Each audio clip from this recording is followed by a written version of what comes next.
It's Janet Jackson's 26th solo single and her first new material for 3 years. That's right. Let me tell it. Let's do it. One thing missing was you.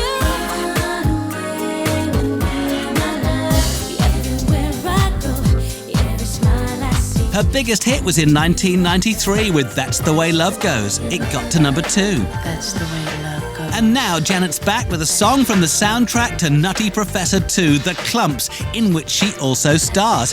The film took $42.5 million in its opening weekend in America. That's more than twice as much as the original. The film's out here in October.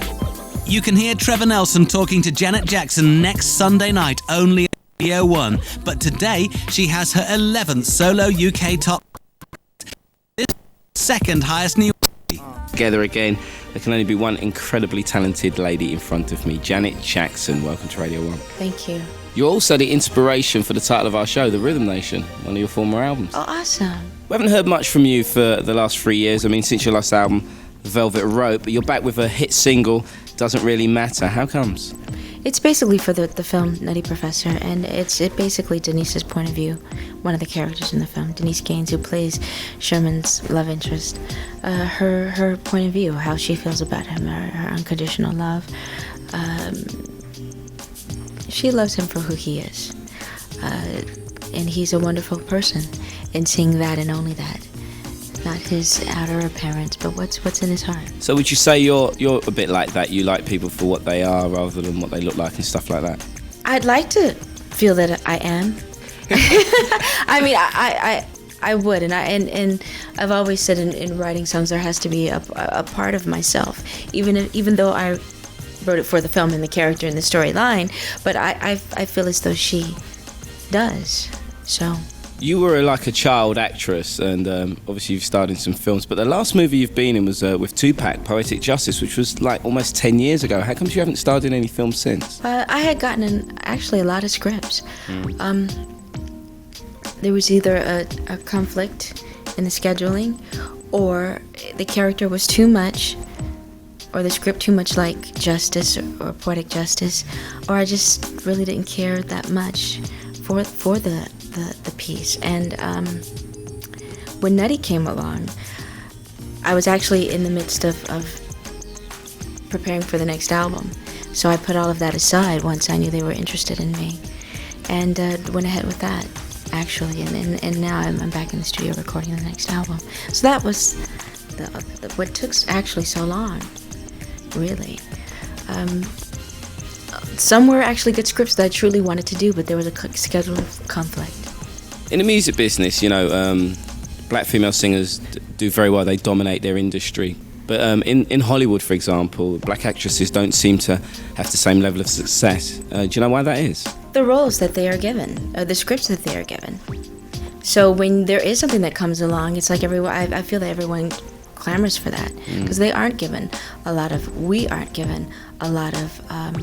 I think, good roles or good scripts. And when they finally do come along, it's like all of us are jumping at that particular role. Well, you certainly got the hottest role in Hollywood for a black actress at the moment. But why The Nutty Professor? What drew you to that film or that script? Well, for one, I wanted to do something completely different than Poetic Justice. A complete departure, and it was a comedy. The characters are totally different. And working with Eddie Murphy, I mean, on top of it all, the opportunity to work with Eddie, amazing, as well as the sequel to Nutty Professor. I feel very fortunate that they offered me the part, even though I had to audition for it. I didn't care. I was just happy to be offered such a wonderful part. So what was working with a great man, Eddie Murphy, like then? He's awesome. He's a comedic genius. He's such a gentleman. He was so wonderful to work with every day. The crew was awesome as well. Everyone, Pete, the director, Brian. It was so pleasant going to work every day. It really was. But I mean, you weren't just working with Eddie Murphy, you were working with every sort of character that he played. I mean, was it difficult, performing with so many different characters? No, it wasn't difficult. It was fun. And just to watch Eddie come to life the way that he did with the different characters, from Mama one day to Grandma the next to Ernie, Sherman's brother. I was in awe, and well, still am really. He's an amazing talent. I heard that Eddie Murphy was actually in awe of working with you, which was a bit of a surprise, really. Really?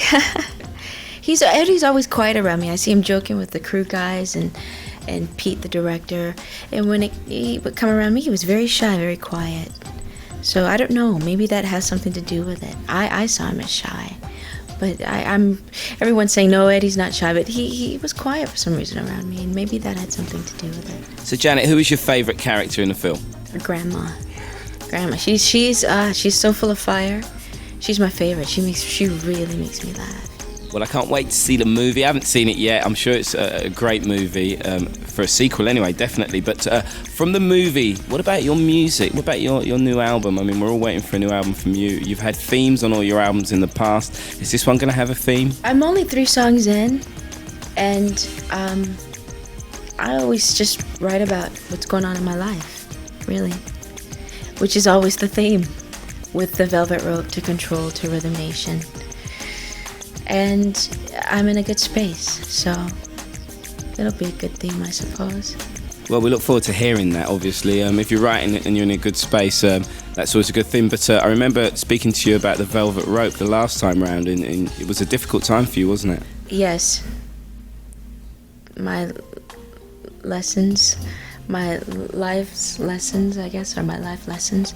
I went through depression and a little bit of that, and a whole bunch of other good stuff, I suppose, yeah.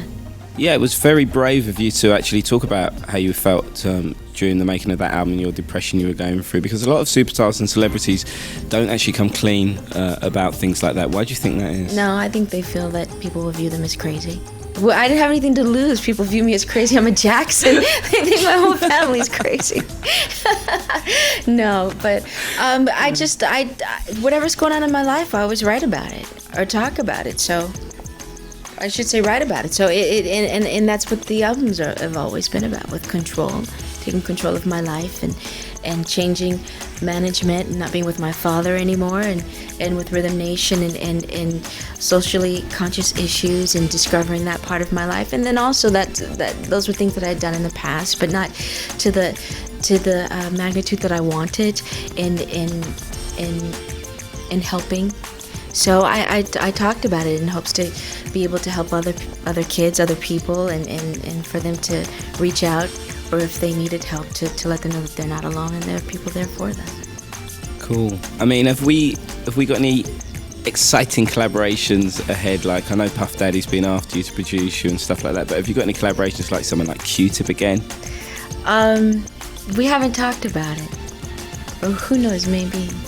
Okay, Janet, thanks for taking some time out to talk to me today. I'm sure when the album's completed, we'll go through it step by step, track by track, and you'll reveal all your collaborations. But it's been nice talking to you today. Cool. And look forward to seeing you soon and seeing the movie. Thank you.